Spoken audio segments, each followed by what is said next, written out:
Azken urte hauetan, Legazpiko udala, irmotasunez eta etengabe aritu da jasangarritasun politiketan.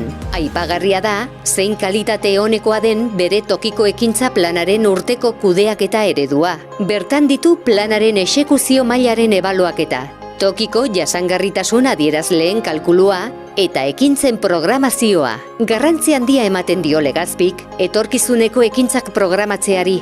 Ekitaldi bakoitzean itxi egiten du urteko kudeaketaren zikloa eta hurrengo ekitaldean ze ekintza egingo dituen proposatzen. Horrenbestez, udalerria aitzindaria da Euskadin.